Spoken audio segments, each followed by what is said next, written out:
रहमतुल्लाहि व बरकातुहू।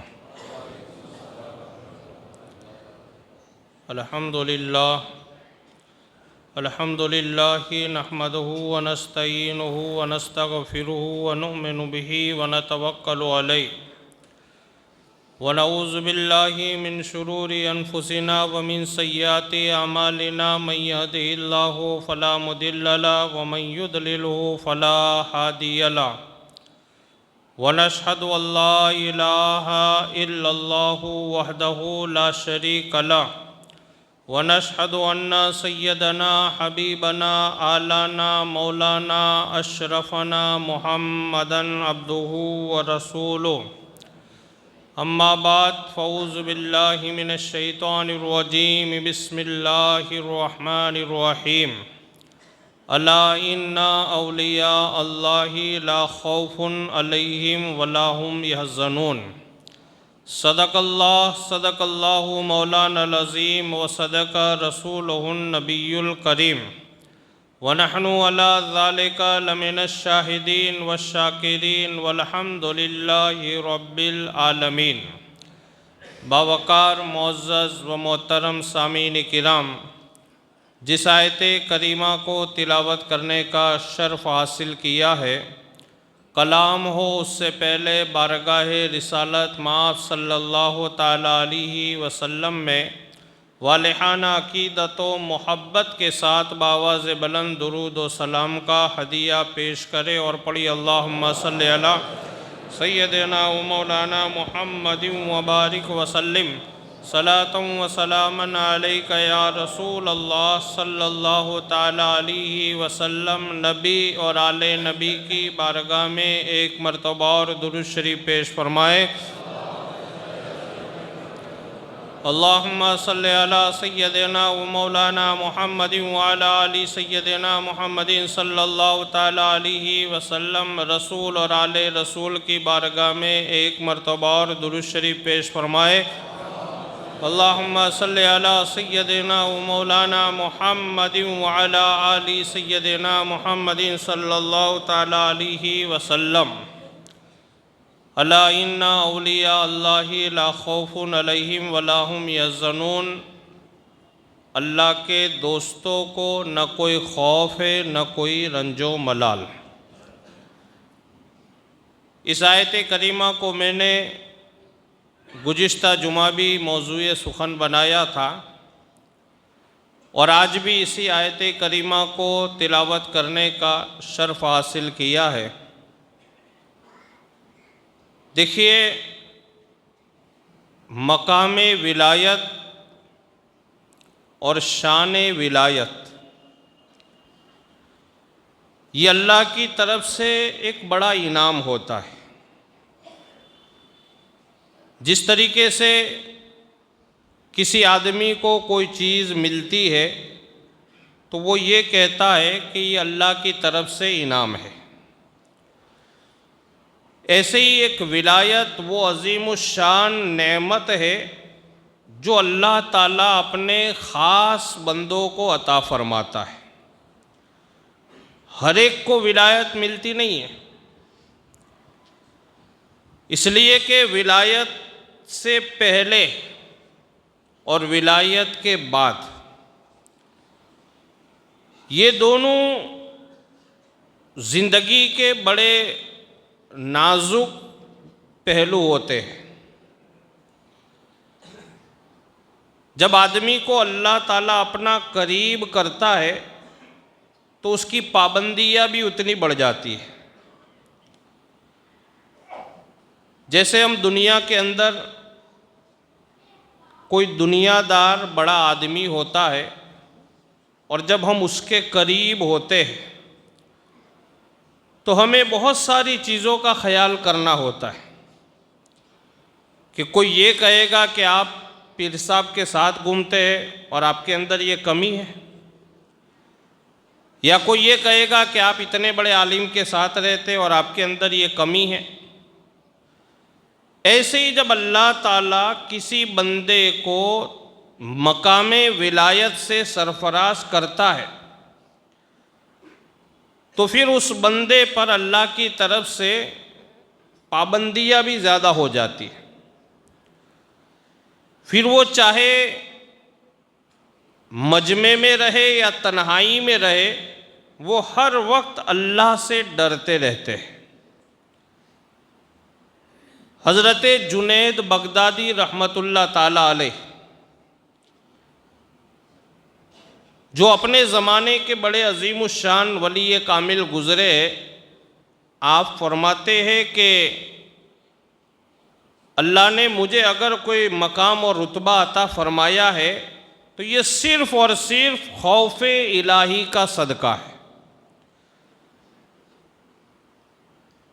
और हज़रत सैयदना शेख अब्दुल कादिर जीलानी गौसे पाक गौसे आज़म दस्तगीर, आप भी फरमाते हैं कि जिसके अंदर तकवा और परहेज़गारी है वही अल्लाह का वली हो सकता है। बग़ैर तकवा और बग़ैर परहेज़गारी के बंदे को विलायत कभी नहीं मिलती है, सरकार गौसे पाक फरमाते हैं।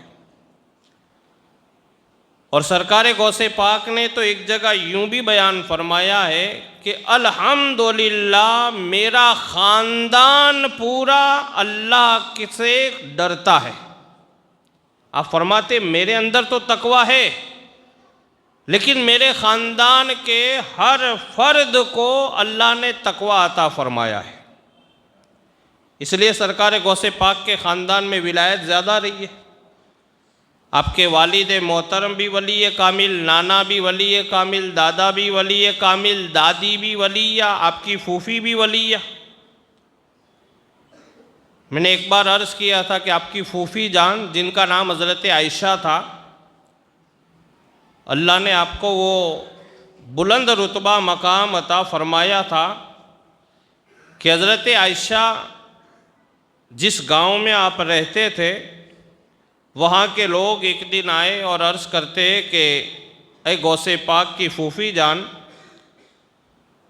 हमारे इलाके में बारिश की बड़ी सख्त ज़रूरत है, तो आप दुआ फरमाएं कि अल्लाह ताला रहमत वाली बारिश का नुज़ूल फरमाए।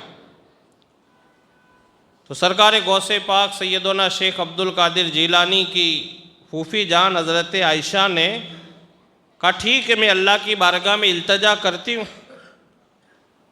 तो आपने अपने मकान के सहन में झाड़ू लगाया और झाड़ू लगाने के बाद अल्लाह की बारगाह में आप दुआ करती है, मौला झाड़ू लगाना मेरा काम था, अब पानी का छिड़काव करना तेरा काम है। इतना कहना था कि अल्लाह की तरफ से रहमत वाली बारिश का नुज़ूल होने लगा। जब लोगों की ज़रूरतें पूरी हो गए, फिर वापस आए और कहते हैं कि आयशा, आप फिर अल्लाह की बारगाह में दुआ करें कि अब बारिश को रोक दिया जाए। तो फिर हज़रत आयशा ने अपनी चादर को पानी में भिगोया और भिगोने के बाद खुली सहन में डाल दिया। फिर आप दुआ करती है, मौला चादर को धो करके सुखाना और डालना ये बंदी का काम था, अब इसे धूप निकाल कर सुखाना रब तेरा काम है। इतना कहना था कि बारिश रुकती है, सूरज निकलता है और आपकी चादर सूख जाती है। तो ये इस तरीके से अल्लाह वालों के निज़ाम है। तो मैं ये बात अर्ज़ कर रहा था कि मकामे विलायत के बाद बंदे की पाबंदियाँ बहुत ज़्यादा बढ़ जाती है। जैसे हज़रत जुनैद बगदादी रहमतुल्लाह ताला अलैह के बारे में आता है कि जब भी आप मदीना शरीफ जाते थे और रोज़े रसूल पर आप हाज़िरी देते थे, तो अपनी सांस को आप रोक लिया करते थे। दरबार नबी में आप सांस भी नहीं लेते थे। जब तक आपकी सांस रुकती, आप हुजूर की बारगाह में खड़े रहते, सांस टूटने लग जाती, बाहर आ जाते, फिर वापस अंदर जाते, सांस रोक देते, बाहर आते, सांस टूटने लग जाती। तो एक दिन आपसे कहा गया, ऐ जुनैद बगदादी, इतने बड़े वली कामिल हो और तुम्हें नबी की दरबार के आदाब भी पता नहीं है, बार बार नबी की बारगाह में आते हो, बार बार जाते हो। तो हज़रत जुनैद बगदादी कहते हैं कि मुझे नबी के आदाब मालूम है, मैं नबी की बारगाह में सांस भी नहीं लेता हूँ। जब तक मेरी सांस रुकती है मैं नबी की बारगाह में रुकता हूँ, और जब सांस टूटने लगती है तो मैं नबी की बारगाह से बाहर आ जाता हूँ। अदब गाहिश्त ज़ेरे आसमां अज नाजुक तर नफस गुम करदा मी आयत बायजीद जुनेदो बायजीद। फारसी में कहा गया है कि आसमान के नीचे एक मकाम है कि जिसका बड़ा अदब व एहतराम किया जाता है, और वो मकाम अगर कोई है तो वो रोज़े रसूल है कि जहाँ पर हज़रत जुनैद बगदादी और बायजीद बुस्तामी वली कामिल जैसे अपनी सांसों को रोक लिया करते हैं। और अगर ये बात निकली है तो मैं आपको ये अर्ज़ करूँ कि बारगाह नबी तो वो अजीमुल मर्तबत बारगाह है कि जहाँ पर बंदे को बोलने की ज़रूरत नहीं है। सरकार की ये शान है कि आपकी बारगाह में कुछ बोलने की ज़रूरत नहीं है। ये दरबारे मोहम्मद है, यहाँ मिलता है बिन मांगे, अरे नादा यहाँ दामन को फैलाया नहीं करते। एक रिवायत में आता है, तारीख़ में ये बात मनकूल है, और बहुत सारे अकाबिर उलमाए किराम ने इस बात को बयान भी किया है कि कई साल पहले ये जब बात मैंने खोली है तो इसे मैं अर्ज़ करूँगा कि सरकार की बारगाह क्या चीज़ है, वहाँ पुकारने वालों की अहमियत कितनी है।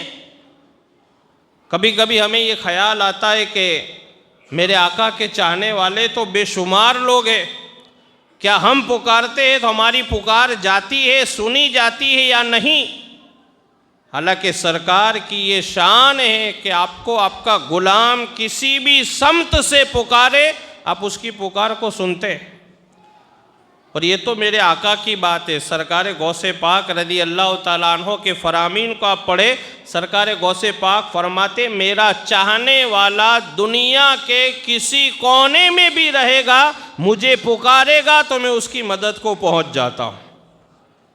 सरकार गौसे पाक फरमाते, तो जब सरकार गौसे पाक पहुँच सकते हैं तो ये तो नबियों के इमाम की बात है। कैसे हो सकता है कोई सानिये खैरुल वरा जब जहाँ में सानिये गौसुल वरा कोई नहीं। जब सरकार गौसे पाक का कोई सानी नहीं है तो मेरे आका का सानी कैसे हो सकता है। सरकार दो आलम सल्लल्लाहु अलैहि वसल्लम की बारगाह वो बारगाह है कि जहाँ पुकारने वालों की पुकार सुनी जाती है। लेकिन ज़रूरी ये है कि आप पुकारें। हालांकि मेरा उन्वान आज मकाम विलायत है, लेकिन एक ज़िक्र छिड़ा है तो मैं उसे पूरा कर रहा हूँ।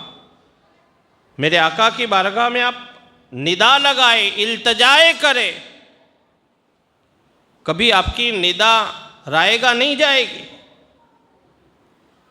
और हमारे ये आज का तरीका नहीं है, सदियों पुराना तरीका है कि जिन्होंने सरकार दो आलम सल्लल्लाहु अलैहि वसल्लम की बारगाह में अर्ज़िया लगाई और सरकार की बारगाह में अर्ज़िया सुनी जाती है। और इसीलिए तो आला हज़रत ने भी फरमाया कि हम यहाँ से पुकारे वहाँ वो सुने, मुस्तफ़ा की समात पे लाखों सलाम। आला हज़रत ने फरमाया कि हम यहाँ से पुकारे वहाँ वो सुने। सरकार के लिए ये बात नहीं है कि आप कितने दूर है कितने करीब है, ये नहीं देखा जाता है, पुकारने वाले की कशिश को देखा जाता है कि आपके दिल के अंदर जज्बात कितने हैं, आप किस एतबार किस मयार से अपने नबी को पुकारते हैं। सदियों पुरानी एक बात है, तारीख़ में भी लिखी है और बहुत सारे बयान करने वालों ने बयान किया है कि अमृतसर के एक हाजी इस्माइल करके थे, वो मदीना शरीफ पहुँचते और मदीना शरीफ जाने के बाद कई दिन वो मदीना शरीफ में रुकते। वो ख़ुद बयान करते कि मैं रोज़ाना सरकार की बारगाह में हाज़िरी देता और वक्त नमाज अदा करता, वक्त आराम में आराम करता, और खाने के वक्त में खाने के लिए होटल पे जाता था। अब वो अमृतसर के हाजी इस्माइल साहब बयान करते हैं कि रोज़ाना में मामूल के मुताबिक जब भी खाने का वक्त होता था तो मैं होटल पे खाने को जाता था। रोज़ाना जैसे ही मैं होटल में जाकर के मेरा दस्तरखान लगता था तो एक बिल्ली आती थी और वो मेरे दस्तरखान पर खाने को बैठ जाती थी। हाजी इस्माइल बयान करते कि मैं भी मामूल के मुताबिक मेरे आका के शहर की बिल्ली होने के नाते उसका बड़ा अदब व एहतराम करता, रोटी के टुकड़े करके और जो भी दूसरा खाना होता उसके सामने रखता, पहले उसे खिलाता फिर मैं खाना खाता था। इस तरीके से मेरे मदीनतुल मुनव्वरा शहर मुस्तफ़ा जाने रहमत के दिन गुज़रते रहे। जब मेरे 3 दिन बाकी थे मदीना शरीफ में और करीब था कि मैं 3 दिन के बाद वापस अपने वतन आने वाला था, तो वो हाजी साहब बयान करते कि 3 दिन बाकी थे और फिर जब मामूल के मुताबिक वो बिल्ली मेरे दस्तरखान पर आई और जब मैंने उसे देखा तो मुझे ये ख्याल आया कि इस बिल्ली को मुझसे अब मोहब्बत हो गई है। मुझे तो इससे मोहब्बत है लेकिन इसे भी मुझसे मोहब्बत हो गई है। तो अपने खाने के दौरान दिल में ये ख्याल आया कि क्यों ना मैं इस बिल्ली को यहाँ से अपने साथ अपने घर ले जाऊँ इंडिया। ये ख्याल आपके दिल में आया। आप बयान करते हैं कि जैसे ही बिल्ली खाना खा रही थी और मुझे ये ख्याल आया कि मैं इसे अपने साथ इंडिया ले जाऊँ, बिल्ली ने खाना छोड़ दिया और बिल्ली चली जाती है। जैसे ही दिल में ख्याल आया बिल्ली को ले जाने का, बिल्ली ने खाना छोड़ दिया और बिल्ली चली जाती है। हाजी इस्माइल बयान करते हैं कि मामूल के मुताबिक जब अज़ान हुई मैं मस्जिद नबवी में गया, नमाज अदा की। नमाज अदा करने के बाद रोज़े रसूल पर मैं हर नमाज के बाद हाज़िरी देता था और दुरूद व सलाम पेश करता था। मैंने क्या देखा कि वही बिल्ली सरकार की जाली मुबारक से चिमट करके ऐसा लग रहा है कि सरकार की बारगाह में कोई बात अर्ज कर रही है। मैंने देखा 1 नमाज 2 नमाज, हर नमाज में मैंने देखा कि वो बिल्ली के जो मेरे दस्तरखान पर खाना खा रही थी वो रोज़े रसूल के जाली मुबारक से लग करके बिल्कुल लगी हुई है जम करके। मैंने ये शायद सोचा कि ये यहाँ रहती होगी और खाने के वक्त होटल पे चली जाती होगी, खाना खा कर के फिर वापस आ जाती होगी। इस तरीके से मैंने देखा कि 1 दिन गुज़रा, 2 दिन गुज़रा। जब मेरे वापस आने में 1 दिन बाकी था और सिर्फ 1 रात बाकी थी, मैं रात को सोता हूँ और फिर मैंने ये ख्याल किया कि ये बिल्ली के मकाम यही है, मैं इसे कल रवानगी के समय यहाँ से ले जाऊँगा। एक बक्सा भी तैयार किया मैंने उसे ले जाने के लिए कि बड़े अदब व एहतराम के साथ इसे अपने वतन ले जाऊँगा। लेकिन आप बयान फरमाते हैं कि जब 1 रात शहरे नबी में मेरी बाकी थी और जैसे ही मेरी आँख लगती है और मेरा मुकद्दर जाग जाता है और एक ख्वाब आता है और मैंने क्या देखा कि मेरे आका तशरीफ़ लाए हैं। वो हाजी साहब बयान करते मैंने ख्वाब देखा, सपना देखा कि इमामुल अंबिया तशरीफ़ लाए, मेरे आका तशरीफ़ लाए। मैं खड़ा हुआ, सरकार के कदमों में गिर गया। मैंने अर्ज़ किया हुजूर आप तशरीफ़ लाए? तो सरकार फरमाते हैं कि देखो आने की वजह यह है कि इस्माइल तुम्हें इजाज़त है तुम्हारे वतन जाने की, तुम जा सकते हो लेकिन बिल्ली को नहीं ले जा सकते। सरकार फरमाते ख्वाब में कि इस्माइल तुम यहाँ से जा सकते हो, तुम्हें इसकी इजाज़त है, लेकिन तुम हमारे शहर की बिल्ली को ले जाओ, ये तुम्हें इजाज़त नहीं है। तो हाजी इस्माइल अर्ज़ करते सरकार ये तो एक मेरे दिल का ख्याल था। देखिए एक अकीदे वाली बात मैं आपके जहन में डाल रहा हूँ। हाजी इस्माइल अर्ज़ करते या रसूल अल्लाह ये तो मेरे दिल के विचार थे, ख्याल थे, ये तो मेरे एक दिल की कैफियत थी। मैंने दिल में एक प्रोग्राम बनाया था कि इस बिल्ली को मैं लेकर के जाऊंगा और सरकार ये मेरे सिवाय तो मैंने दूसरे को बताया नहीं है, हुजूर आपको कैसे पता चला? सरकार फरमाते इस्माइल सुनो, इस बिल्ली ने 3 दिन से खाना भी बंद कर दिया है। इस बिल्ली ने 3 दिन से खाना भी बंद कर दिया है। और ये तो मेरे आका की शान है, और कोई गैब क्या तुमसे निहा हो भला, जब ना खुदा ही छुपा तुम पे करोड़ों दरूद। जब अल्लाह ने अपनी ज़ात को अपने पैगंबर से छुपाया नहीं है तो और राज क्या छुपाया होगा। हाजी इस्माइल कहते हुजूर ये तो ख्याल था, मेरे दिल की एक कैफियत थी, मैंने प्रोग्राम बनाया था, सोचा था कि इसे ले जाऊंगा, लेकिन सरकार आपको कैसे पता चला। आका फरमाते सुनो, 3 दिन से इसने इस फिक्र में खाना भी बंद कर दिया है।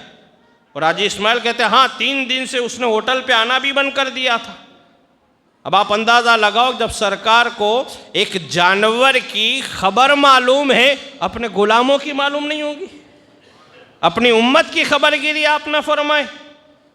फरमाते कि 3 दिन से इसने खाना बंद कर दिया है। तो हाजी इस्माइल ने सरकार अलैहिस्सलाम की बारगाह में अर्ज़ किया कि या रसूल अल्लाह, मैं माफ़ी चाहता हूँ, मैंने इसकी मोहब्बत में और इसके लगन में और आपके शहर से इसे निस्बत है इसलिए ले जाने का प्रोग्राम बनाया था। और बिल्ली को, हाँ, बिल्ली ने हाजी इस्माइल को ये भी पैगाम दे दिया कि तेरे टुकड़ों पे पले, गैर की ठोकर पे न डाल, झिड़किया खाए कहाँ छोड़ के सदका तेरा। जो दयारे रसूल में रहते हैं उन्हें और किसी शहर में जाने की ज़रूरत नहीं है, ये तो आका का शहर है, ये तो मुस्तफ़ा जाने रहमत का शहर है। यहाँ पर तो आके लोग अपने आप को खरीद और बेच कर दिया करते हैं। इसलिए कहा गया है कि ये वो बाजार है कि जहां पर हर आदमी अपने आप को बेचने का ख्याल करता है कि बेदाम ही बिक जाओ। बाजार नबी में इस शान के सौदे में खसारे नहीं होते। तो पता चला कि जब एक बिल्ली की बारगाह नबी में इस कदर सुनी जाती है तो आप गौर फिक्र करें, क्या उम्मत की नहीं सुनी जाएगी। जब सरकार अलैहिस्सलाम एक जानवर को इस तरीके से आप बचा रहे, इतनी अहमियत दे रहे, एक गुलाम अगर पुकारे तो क्या गुलाम की सुनी नहीं जाएगी। लेकिन ज़रूरत यह है कि हमारे पुकारने में वो कशिश होनी चाहिए, हमारे पुकारने में वो जज्बात होने चाहिए। और सरकार के पहले आप गुलाम बन जाए। सिर्फ बोलने से नहीं होता कि हम आका के गुलाम हैं, हमारे किरदार में गुलामी रसूल के जज्बात नज़र आना ये बहुत ज़रूरी है। और उसकी पहली निशानी ये है कि हम नमाज के पाबंद हो जाए, कुरान पाक की तिलावत करें, तमाम छोटे बड़े गुनाहों से हम तौबा करें, दिगर जितने भी खुराफात बुराइयों में हम और आप मुलव्विस हैं, तमाम बुराइयों से अपने आप को रोक करके अपने रब की तरफ अपने आप को माइल कर ले। अल्लाह से दुआ है कि अल्लाह रब्बुल इज़्ज़त सबसे पहले मुझे और आप तमामी हज़रात को अमल करने की तौफ़ीक़ अता फ़रमाए। अशहदु अल्ला इलाहा इल्लल्लाहु वहदहु ला शरीका लह व अशहदु अन्ना मुहम्मदन अब्दुहु व रसूलुहु। अस्तग़फ़िरुल्लाह अस्तग़फ़िरुल्लाह अस्तग़फ़िरुल्लाह रब्बी मिन कुल्ली ज़ंबि व अतूबु इलैह।